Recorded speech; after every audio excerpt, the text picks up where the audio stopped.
Kamalakar. Good afternoon అన్న. Class నేను group లో పెట్టాను వాట్సాప్ లో. ఇంతవరకు ఎవరు కూడా క్లాస్ అటెండ్ కాలేదు. నేను మార్నింగ్ క్లాస్ లో గ్రూప్ లో పెట్టాను టైమింగ్ కూడా. ఇంతవరకు ఎవరు రాలేదు. మాధవి, సుస్మిత, వెంకటరమణ వీళ్ళంతా రావడం లేదు. ఎన్నిసార్లు చెప్పినా వాళ్ళకు హాల్ టికెట్లు అవి ఇవ్వము. దయచేసి చెప్తున్నా, ఉండేది 6 మంది, మీరు చాలా మంది అసలు క్లాస్ కూడా వేయడంలే. ఎంత చెప్పినా మీరు వినే పరిస్థితులు లేరు. ఎంత క్లాస్ ఇంపార్టెంట్ అని చెప్పినా కానీ మీ మెసేజ్ పెట్టే మీరు రావడం లేదు. అందుకే హాల్ టికెట్లు ఇవ్వకుంటే మీరు ఇబ్బంది పడతారు. అది గవర్నమెంట్ ఎన్నిసార్లు చెప్పింది ఆన్లైన్ క్లాస్ రావాలని పేపర్ ప్రకటించింది. ఆ తర్వాత రెగ్యులర్ గా రాండి అని చెప్పి మేము గ్రూపులు పెడుతున్నాము. ఎవరు కూడా రాకున్నారు. మేము ఏమి చేయలేముగా. సరే ఇప్పుడు నా క్లాస్ స్టార్ట్ చేస్తాను. ఉండు, లెఫ్ట్ గా అవుతున్నానా? Okay, very good morning Kamalakar. ఈరోజు మనము భారత రాజకీయ ప్రక్రియలో భాగంగా మనము మార్క్సిజం గురించి, అంటే కమ్యూనిజం యొక్క మార్క్సిజం యొక్క ప్రాథమిక సూత్రాల గురించి మనం ఒక ఎస్ఏ క్వశ్చన్ మనం చెప్తున్నాము. కమ్యూనిజం, మార్క్సిజం అనేది ముఖ్యంగా మనకు 19-20 శతాబ్దాల్లో విశేషంగా ఆకర్షించింది.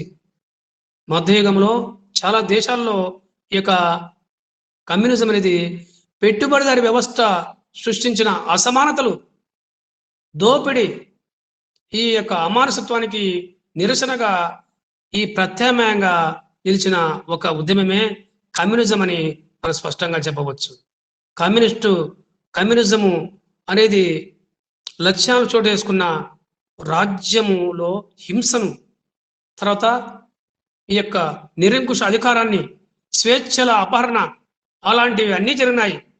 అటువంటి కమ్యూనిజంలో చోటు చేసుకున్న విషయాలనే మనకు ఈ భయంకరమైన లోపాల వల్ల దాని ప్రాధాన్యత తగ్గింది.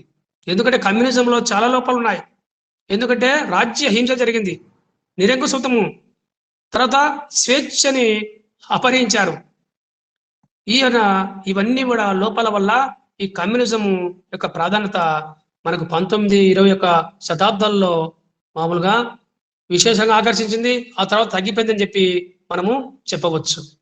ఎందుకంటే పెట్టుబడిదారులు ఆ రోజు అసమానతలు సృష్టించారు. కాబట్టి దీనికి వ్యతిరేకంగా కమ్యూనిజం వచ్చింది. కమ్యూనిజంలో కూడా చాలా యొక్క మార్పులు రావడం జరిగింది అని మనం చెప్పవచ్చు. ఎందుకంటే అనేక రాజ్యాలు కూడా సంక్షేమ రాజ్యాలు అనే విషయము మనం తెలుసుకోవాలి. కాబట్టి సంక్షేమ రాజ్య భావన అనేది మనకు స్వేచ్ఛ సమాజంలో సంపూర్ణ ఉద్యోగత అనేది దీని లక్ష్యం.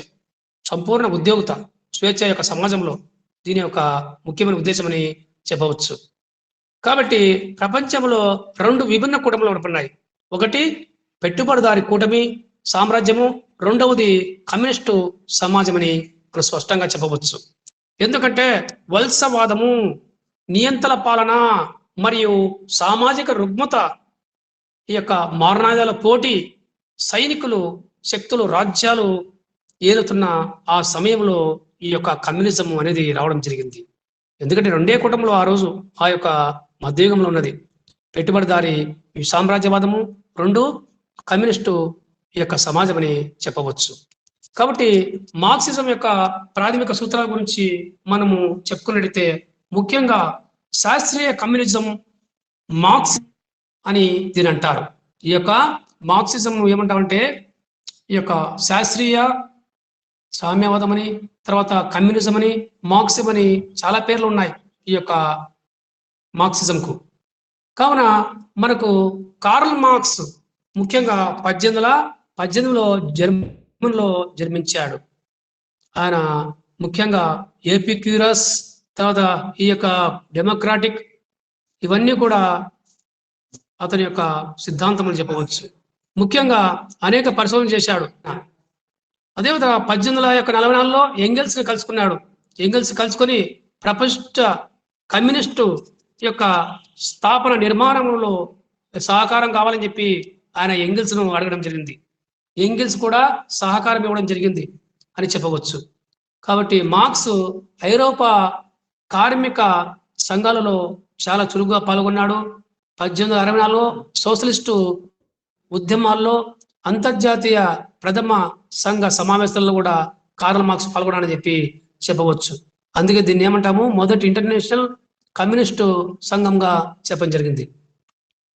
తర్వాత ఆయన యొక్క రచనల గురించి మనము కార్ల్ మార్క్స్ యొక్క రచనలు ఏమున్నాయంటే, ముఖ్యంగా కమ్యూనిస్ట్ మేనిఫెస్టో 1848 కమ్యూనిస్ట్ మేనిఫెస్టో. తర్వాత ది పావర్టీ ఆఫ్ ఫిలాసఫీ 1847. తర్వాత the the critique of politics, political economy 1859. తర్వాత డాష్ క్యాపిటల్ అనే రచన 1867లో ఆయన రచించాడు. ఇందులో dash capital, the communist manifesto అత్యంత ముఖ్యమైన రచనలు అని చెప్పి మనము స్పష్టంగా చెప్పవచ్చు. కావున ఈ యొక్క రచనల గురించి మనము కొద్దిగా తెలుసుకున్నాము. తర్వాత ఈ యొక్క కమ్యూనిజం మార్క్సిజం గురించి ఒక పీడిఎఫ్ ను షేర్ చేస్తాం, ఒకసారి చూడండి.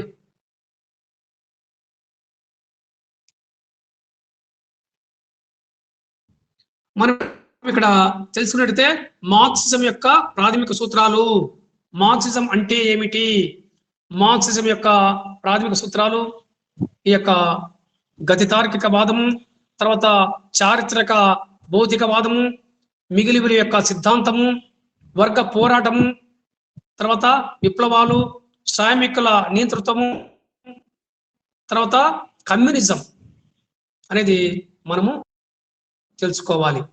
కాబట్టి ఇక్కడ మార్క్సిజం అంటే ఏమిటి, basic principles of Marxism, Marxism యొక్క ప్రాథమిక సూత్రాల గురించి మనం ఒక్కొక్కటి చెప్పుకుంటా పోదాం. ఇప్పుడు ఇక్కడ ముఖ్యంగా మనకు ఈ యొక్క ఎంగిల్స్ అనే ఈ యొక్క మార్క్సిజంలో రెండవ వాడు. మొట్టమొదటి కార్ల్ మార్క్స్ అయితే సెకండ్ ఎంగిల్స్ కూడా సహకారం ఉంది. ఎంగిల్స్ 1820లో జర్మనీలో జన్మించాడు. ఆయన ఒక దుర్భర దారిద్ర్య పరిస్థితుల్లో మామూలుగా అతను జీవించడం జరిగింది. చాలా పరిశోధన చేశాడు, అధ్యయనము. కార్మిక వర్గ పరిస్థితులు, ఇంగ్లాండ్ యొక్క కార్మిక వర్గ పరిస్థితుల గురించి ఆయన స్పష్టంగా చెప్పాడు. ఆయన ఒక 1844లో ఒక రచన జరిగింది. అది ఆయన ఇంగ్లాండ్ కార్మిక వర్గ పరిస్థితులు అనే గ్రంథంలో ఈ యొక్క అన్ని విషయాలు చెప్పడం జరిగింది. ఆయన 1844లో ప్యారిస్ లో కలిసి కార్ల్ మార్క్స్ ఇద్దరు కూడా ఆప్తమిత్రులు కావడం జరిగిందని చెప్పి మనం చెప్పవచ్చు. ఈయన ఎంగిల్స్ రచనల గురించి చెప్పుకుంటే సామ్యవాదము, తర్వాత ఎంట్రీ డూహింగ్, తర్వాత the origin of family, the తర్వాత పావర్టీ అండ్ స్టేట్ అనే రచనలు కూడా చేయడం జరిగింది. కాబట్టి కమ్యూనిస్ట్ మేనిఫెస్టో అనేది చాలా ముఖ్యమైనది. ప్రపంచంలోనే ఒక ముఖ్యమైన రచన. కార్మికుల శ్రేయస్సు కోసం, వర్గ పోరాటం కోసం, శ్రామికుల యొక్క నియంతృత్వం కోసం, తర్వాత మిగిలిన సిద్ధాంతము అన్నీ కూడా కార్ల్ మార్క్స్ ఈ యొక్క కమ్యూనిస్ట్ మేనిఫెస్టోలో మనకు స్పష్టంగా చెప్పినాడు అని చెప్పవచ్చు. ఇది 1844లో ప్రచురణ జరిగింది. ఇక్కడ ఉద్వేగ విప్లవకర ప్రపంచ సోషలిస్టు సాహిత్యము అని మనం చెప్పవచ్చు కమ్యూనిస్ట్ మేనిఫెస్టోను. ఈ విధంగా మనకు కమ్యూనిస్టు మేనిఫెస్టో చాలా ముఖ్యమైనది. కమ్యూనిస్టు మార్క్సిజం యొక్క ప్రధాన లక్ష్యాలన్నీ కూడా ఇందులో ఉన్నాయని చెప్పి మనము స్పష్టంగా చెప్పవచ్చు. కాబట్టి ఇక్కడ మనము కమ్యూనిస్టు యొక్క మేనిఫెస్టోలో 4 భాగాలు ఉన్నాయి. ఆ యొక్క భాగాలు, మొదట భాగాల్లో సామాజిక ఆధునిక పెట్టుబడి వాణిజ్య కార్యక్రమాలు, ఇంతవరకు జరిగిన పోరాటాల చరిత్ర అనేది మొదటి భాగంలో కమ్యూనిస్ట్ మేనిఫెస్టోలో ఉంది. తర్వాత ఈ యొక్క కలవారు లేనివారు అనేది, తర్వాత ధనికులు పేదలు అనేది, బలవంతులు బలహీనులు, పీడిత వర్గాలు, తర్వాత పీడిత వర్గాలు, తర్వాత భూస్వామి, తర్వాత భూమి లేని రైతు, పెట్టుబడి, శ్రామికుడుగా సమాజాన్ని అనే విషయాలన్నీ కూడా ఈ యొక్క మొదటి 4 భాగాల్లో ఉన్నాయని చెప్పి మనం స్పష్టంగా చెప్పవచ్చు. రెండవ భాగంలో ఏమున్నాయి, శ్రామికులకు తర్వాత కమ్యూనిస్టులకు ఈ యొక్క మధ్య ఏం సంబంధాలు ఉన్నాయి, తర్వాత ప్రైవేట్ ఆస్తి రద్దు చేయటం అనేది ఉన్నాయి. తర్వాత మనకు ఈ యొక్క మూడవ భాగంలో చూసుకుంటే మనకు కమ్యూనిస్టు సాహిత్యం గురించి పరిశీలించి దాని లోపాలు కూడా వివరించడం జరిగింది. 4వ భాగంలో ప్రతిపక్ష పార్టీలతో కమ్యూనిస్టు యొక్క సంబంధాలు ఉన్నాయి. ప్రపంచ కార్మికులు రారా ఏకం కట్టి అనే విషయాలు కూడా చెప్పడం జరిగింది. కాబట్టి ఈ విధంగా మనకు ఈ యొక్క కమ్యూనిస్ట్ మేనిఫెస్టోలో 4 భాగాలు ఉన్నాయి. ఈ 4 భాగాల గురించి చెప్పడం జరిగింది. మొదటి భాగంలో సామాజిక ఆర్థిక పెట్టుబడి, తర్వాత ఇంతవరకు జరిగిన పోరాటాల చరిత్ర అనేది ఉంది. తర్వాత కలవారు లేనివారు, ధనికులు పేదలు, బలవంతులు బలహీనులు అనేది చెప్పడం జరిగింది. భూస్వామి రైతు, పెట్టుబడి శ్రామికుడుగా సమాజాన్ని ఈ యొక్క కమ్యూనిస్ట్ మేనిఫెస్టో మొత్తం కూడా వివరించింది. రెండవ దాంట్లో కమ్యూనిస్టులకు శ్రామికుల మధ్య ఉన్న లక్ష్యము, ప్రైవేట్ ఆదర్శము. మూడవ దాంట్లో కమ్యూనిస్టుల యొక్క సాహిత్యం పరిశీలించారు, దాని లోపాల గురించి. 4వ భాగంలో ప్రతిపక్ష పార్టీలతో కమ్యూనిస్టు సంబంధాలు ఎలా ఉన్నాయి అని చెప్పడం జరిగింది.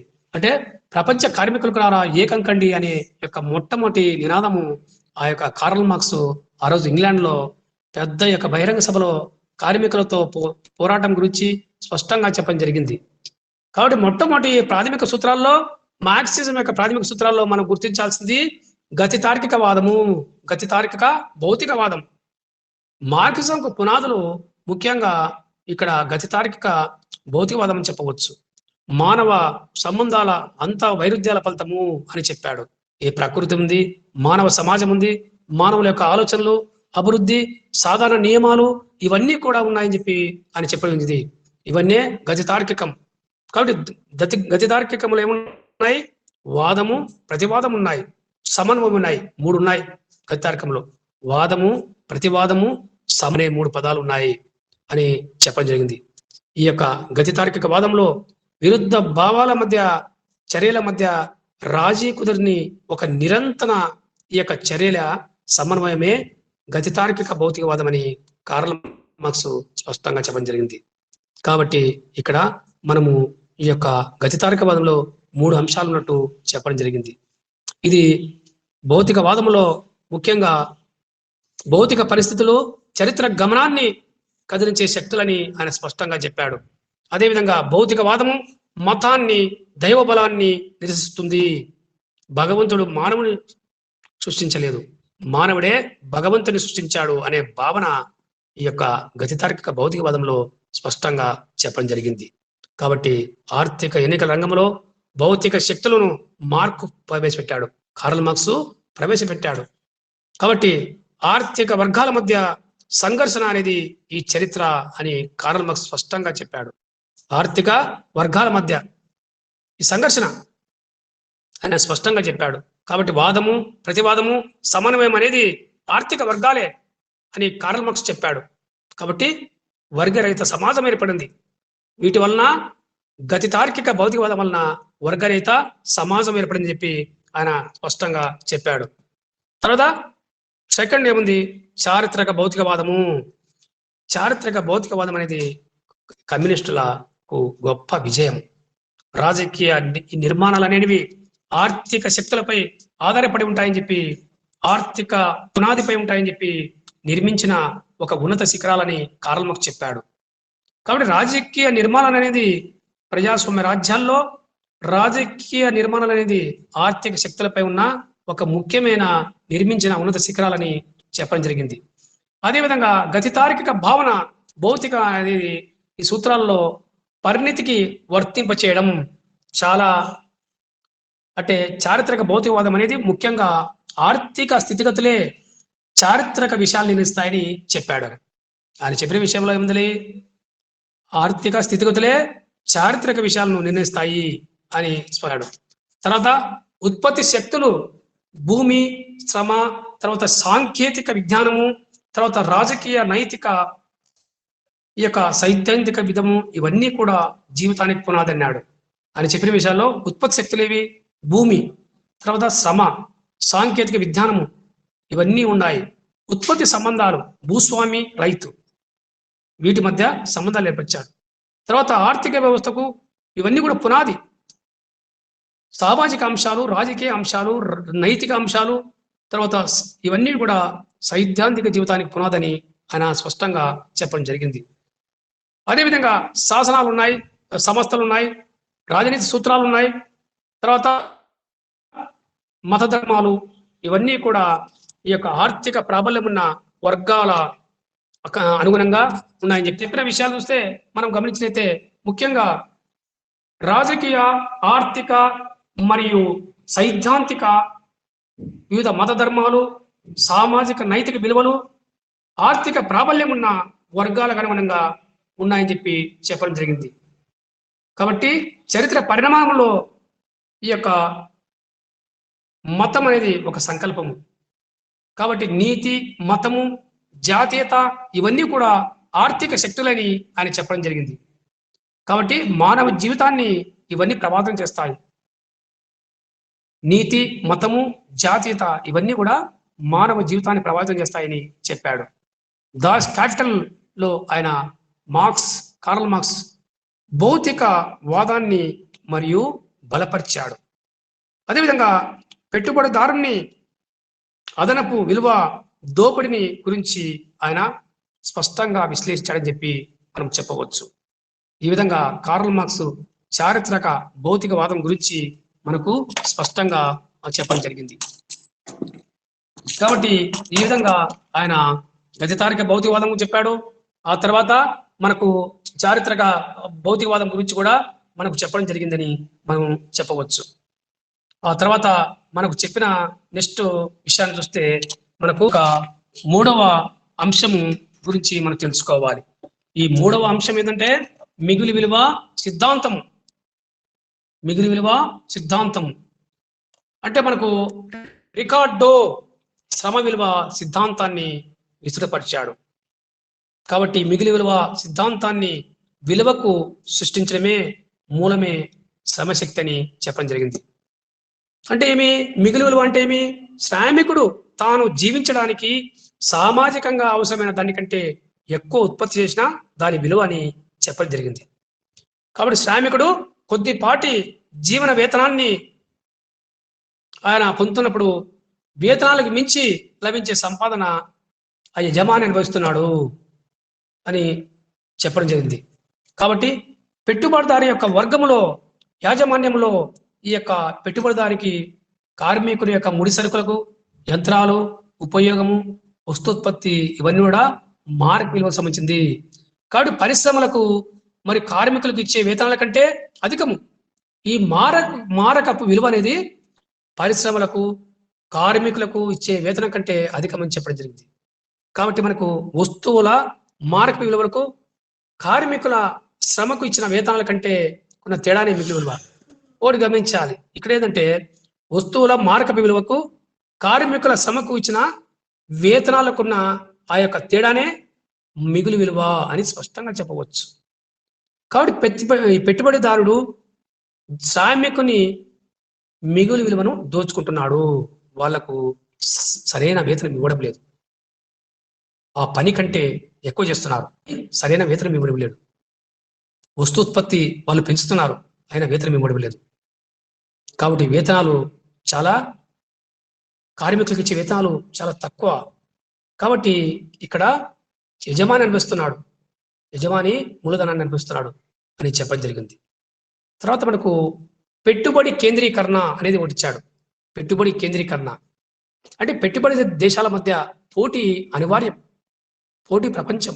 ఎందుకంటే అంతర్జాతీయ సంబంధాల్లో పెట్టుబడిదారుల మధ్యయుగంలో జరిగిన ఆ పోటీ అనివార్యం. ఫ్రాన్స్, జర్మనీ, తర్వాత ఇంగ్లాండ్, బ్రిటన్ వాటి మధ్య ఇవన్నీ పెట్టుబడిదారు దేశాలు ఒకప్పుడు. వీటి పోటీ అనివార్యం.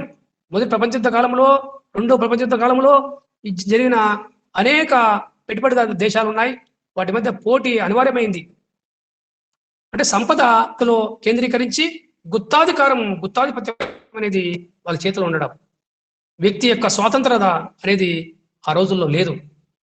కాబట్టి పోటీ యొక్క దోపిడీ ఈ యొక్క తీవ్రమై కార్మికుల వేతనాలు చాలా తక్కువ స్థాయికి పడిపోయాయి అని చెప్పవచ్చు.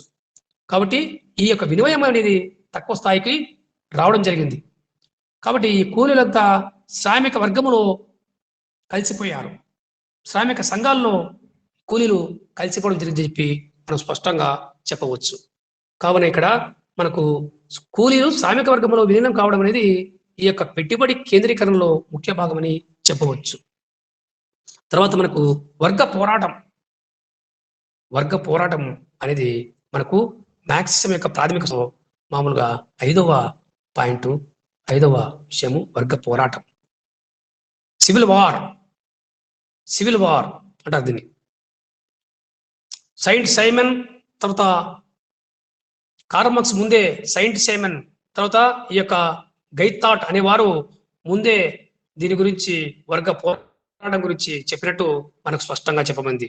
ఎందుకంటే వర్గ సంఘర్షణ చారిత్రక భౌతికవాదము, ఇది ఒక ఊహాత్మక సిద్ధాంతం అని వాళ్ళు ముందే చెప్పారు.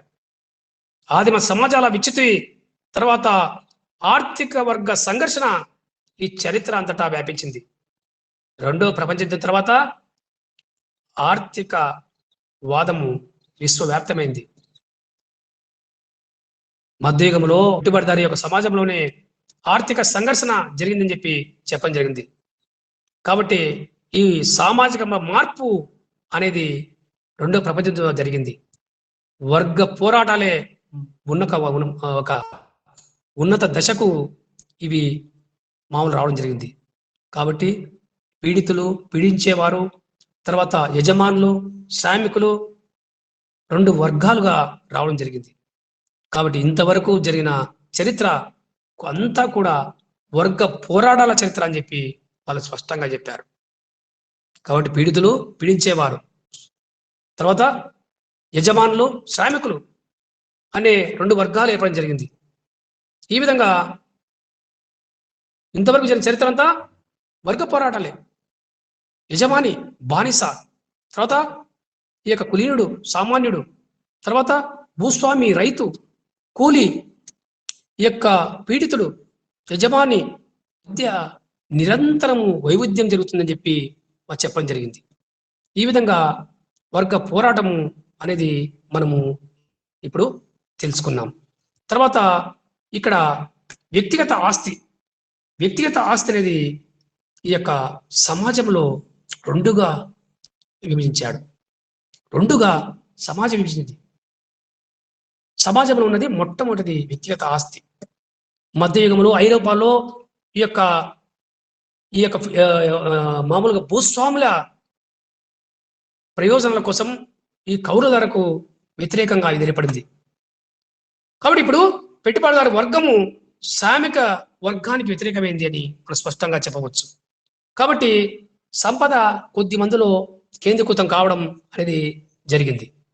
కాబట్టి ఇక్కడ సంపన్నుడు మరి సంపన్నుడు అవుతున్నాడు, పేదవాడు మరి నిరుపేదగా మారుతున్నాడు. కాబట్టి ఈ అంశాలు ఇవన్నీ కూడా పెట్టుబడిదారు వర్గంలో ఉన్నాయి. కాబట్టి పెట్టుబడిదారు వర్గము, కార్మిక వర్గం పోరాటము జరిగింది. శ్రామిక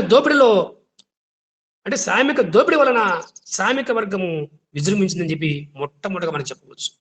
ఎలా విజృంభించింది? ఇక్కడ శ్రామిక దోపిడీ జరిగింది కాబట్టి ఇక్కడ శ్రామిక వర్గం అనేది విజృంభణ జరిగింది అని తెలుసుకో. కాబట్టి అంతిమ పోరాటంలో శ్రామిక వర్గం విజయం సాధిస్తుంది అని మనం స్పష్టంగా చెప్పవచ్చు. కాబట్టి ఇతర వర్గాలన్నీ అవన్నీ కూడా అంతమైపోయినాయి. కార్మిక వర్గము బలంగా ముందుకు నిలబడి కార్మిక విజయం సాధించింది. ఉదాహరణకు ఏఐసిటి కార్మిక సంఘాలు, అనేక ప్రభుత్వ రంగ సంస్థల్లో కార్మిక సంఘాలు ఉన్నాయి. Auto union, APSRTC union, CPI party union, CPM పార్టీలో ఏఐటిసి, ఇట్లా కార్మిక సంఘాలు ఎన్నో ఉన్నాయని చెప్పి మనం చెప్పవచ్చు. తర్వాత శ్రామిక నియంతృత్వం అని తెలుసుకోవాలి. శ్రామిక నియంతృత్వం గురించి మనము బ్రీఫ్గా ఇప్పుడు తెలుసుకుంటాం. ముఖ్యంగా ఈ యొక్క మార్క్సిజం యొక్క ప్రాథమిక సూత్రాల్లో మనకు శ్రామిక యొక్క నియంతృత్వము గురించి మనం బ్రీఫ్గా తెలుసుకుంటాం. అంటే శ్రామికుల నియంతృత్వం అనేది శ్రామిక వర్గ బీభత్సం అని చెప్పుకోవాలి. దీని గురించి చెప్పాల్సింది ఏంటంటే శ్రామిక వర్గ బీభత్సం అంటే ఏమి? ఒక ఆయుధము. శ్రామిక వర్గ బీభత్సం అనేది ఒక ఆయుధం అన్నాడు ఆయన.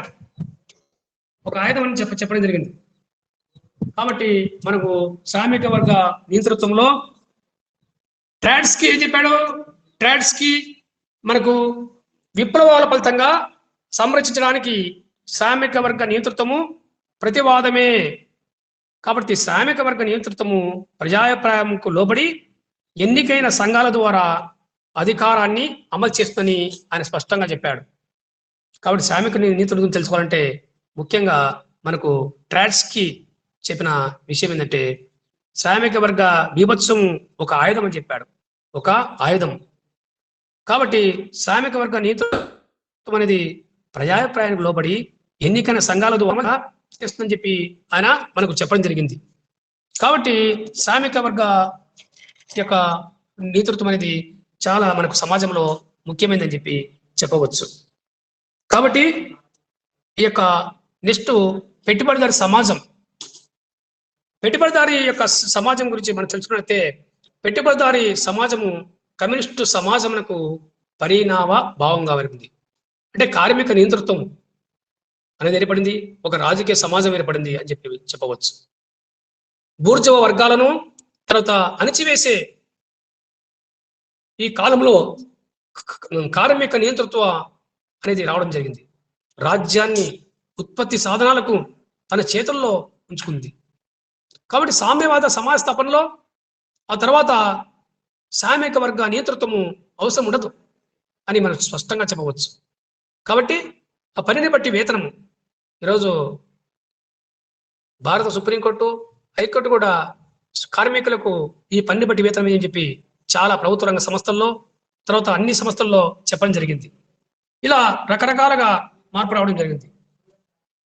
కాబట్టి ఇక్కడ మనం గమనించాల్సింది ఇక్కడ ఒకటే, ఉత్పత్తి సాధనాలను తన చేతిలో ఉంచుకుంటుంది. రాజ్యము ఉత్పత్తి సాధనాన్ని తన చేతిలో ఉంచుకుంది. పని హక్కు రష్యా ఈ యొక్క చైనా దేశాల్లో పని హక్కు రాజ్యాంగం చేశారు. భారతదేశంలో పని హక్కు రాజ్యాంగబద్ధం కాలేదని మనం స్పష్టంగా చెప్పవచ్చు. తర్వాత నెక్స్ట్ మనకు రాజ్యాంగ సమాజం. రాజ్యం వర్గ సాధనం. ఎందుకంటే కార్మిక నేతృత్వంలో క్రమేణా రాజ్యం అంతరించిపోతుందని చెప్పాడు. కాబట్టి ఉత్పత్తి సాధనాలు సమాజపరం అయినప్పుడు రాజ్యము తన అస్తిత్వాన్ని కోల్పోతుంది అని చెప్పడం జరిగింది. కాబట్టి రాజ్యము సమాజ పరిణామ క్రమంలో ఆవిర్భవించింది. అధికారంలో వర్గానికి ఆయుధంగా ఇతర వర్గాలను అణచివేసిందని చెప్పవచ్చు. కాబట్టి వర్గరహిత సమాజము ఏర్పడినప్పుడు రాజ్యం అనేది అంతమవుతుందని చెప్పడం జరిగింది. కావున పాలక వర్గము తన సమానత్వం ఉన్న సమాజంలో రాజ్యరహిత వర్గరహిత దోపిడీ లేని కమ్యూనిస్ట్ సమాజము ఏర్పడుతుందని కార్ల్ మార్క్స్ రాజ్యరహిత సమాజం గురించి ఆయన స్పష్టంగా చెప్పాడు. కాబట్టి వర్గరహిత సమాజం ఏర్పడినప్పుడు రాజ్యం అంతమవుతుందనేది మనం గుర్తుంచుకోవాలి. కాబట్టి పాలక వర్గం లేని స్వేచ్ఛ సమానత్వం ఉన్న సమాజము రాజ్యరహిత వర్గరహిత దోపిడీ లేని కమ్యూనిస్టు సమాజము ఇది అని ఆయన స్పష్టంగా ఈ యొక్క మార్క్సిజంలో రాజ్యరహిత సమాజం గురించి చెప్పాడు. కాబట్టి ఈ యొక్క కారణంలో మార్క్స్ ఛాన్స్ తెలుసుకుందాం. విమర్శ ఏమన్నదంటే ఉంది, చారిత్రక గతితార్కిక పద్ధతిలో విజయం సాధ్యం కాదు. మార్క్సిజం చెప్పిన అంశాల్లో గతితార్కిక భౌతికవాదము తర్వాత చారిత్రక భౌతికవాదం గురించి ఆయన చెప్పిన విషయాలు చాలా కష్టమన్నాడు. ఎందుకంటే చారిత్రక దశలు అనేటివి నిర్ణయించడం చాలా కష్టమని చాలా మంది విమర్శించారు. అదేవిధంగా మిగిలి విలువ సిద్ధాంతము ప్రాతిపదిక అనేది శ్రామిక విలువకు సిద్ధాంతం.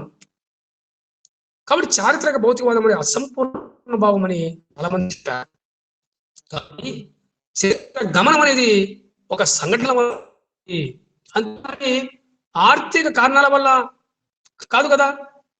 ఏదైనా ఒక ఈ యొక్క గమనాలు మనం పరిశీలించైతే మనము సంఘటనల వల్ల జరిగింది. మొదటి ప్రపంచ యుద్ధం కానీ రెండవ ప్రపంచ యుద్ధం కానీ ఇవన్నీ కూడా ఒక చరిత్ర ఒక గమనం వల్ల జరిగినాయి. మామూలుగా చరిత్ర గమనం అనేది ఒక సంఘటన వల్ల జరగాని చాలా మంది ఇంతకుముందు ఆర్థిక కారణాల వల్ల జరిగినాయని చెప్తారు. కానీ అది కాదు. ఇక్కడ కేవలము సంఘటన వలన చరిత్ర గమనం జరిగిందని మనం అర్థం చేసుకోవాలి. కాబట్టి కార్ల్ మార్క్స్ భావాలు నిజంగా వాస్తవాలు కాలేదని చెప్పి చాలా మంది చెప్పడం జరిగింది. ఎందుకంటే బీదలు మరింత బీదలుగా కాలేదు కదా, బీదవారు మరింత పేదవారయ్యారా కాలేదని చెప్పి మనం చెప్పవచ్చు. కాబట్టి వర్గ పోరాటాల సిద్ధాంత చరిత్ర వాస్తవికతకు విరుద్ధము. ఎందుకంటే మార్క్స్ ఊహించిన సామాజిక విప్లవము అనివార్యం కాదని మనం చెప్పవచ్చు. అదేవిధంగా ఆధునిక సమాజంలో విప్లవ పద్ధతులను ఈ యొక్క విపరీత విపత్కర పరిస్థితులు అనేటివి విపత్కర పరిణామాలు రావడం జరిగింది. కాబట్టి ఇక్కడ మనం గమనించాల్సింది ఈ యొక్క విమర్శలో వర్గరహిత అనేది ఒక భావ అని చెప్పవచ్చు. కాబట్టి రాజ్యరహిత సమాజం అనేది ఒక ఊహగా పేర్కొనవచ్చు. కాబట్టి మనకు ఈ యొక్క విమర్శలో వర్గరహిత అనేది ఒక భావకల్పిత కాదా, రాజ్యరహిత సమాజం అనేది ఒక ఊహగా కార్ల్ మార్క్స్ ని అనేక మంది విమర్శించారు. కావున ఈరోజు మనము తెలుసుకున్న విషయాలు చూస్తే ఇక్కడ పీడిఎఫ్ లో ఒక పాట లాస్ట్ పరిశీలిస్తాం. మార్క్సిజం యొక్క ప్రాథమిక సూత్రాల్లో మార్క్సిజం అంటే ఏమిటి తెలుసుకున్నాం. మారాలు ఈ యొక్క చారిత్రక భౌతికవాదము, గతి తార్కిక భౌతికవాదం గురించి తెలుసుకున్నాం. తర్వాత మిగులు విలువ సిద్ధాంతము, సివిల్ వార్, వర్గ పోరాటము, సివిల్ వార్. తర్వాత నెక్స్ట్ ఈ యొక్క విప్లవాల సిద్ధాంతము, శ్రామికుల నియంతృత్వం తెలుసుకున్నాం, కమ్యూనిజం. ఈ విధంగా మనకు ఈ యొక్క అంశాలన్నీ మార్క్సిజం యొక్క ప్రాథమిక సూత్రాలు గురించి ఎస్ఏ క్వశ్చన్ ఇది 10 మార్క్స్ క్వశ్చన్, వెరీ ఇంపార్టెంట్. భారత రాజకీయ ప్రక్రియ మనకు ఈ యొక్క క్వశ్చన్ వెరీ ఇంపార్టెంట్. ఓకేనా? అర్థమైందా? Okay sir. కమలాకర్ అర్థమైంది సార్. అర్థమైందా నాన్న? అర్థమైంది సార్.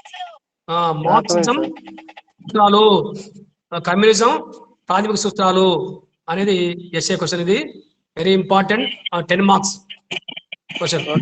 దీనికి సంబంధించి పీడిఎఫ్ మెటీరియల్ అంతా మీకు వాట్సాప్ గ్రూప్ లో పెడతాము. ఎస్ఏ క్వశ్చన్ దీని గురించి వాట్సాప్ లో పెట్టి చూసుకోండి రోజు. Okay sir.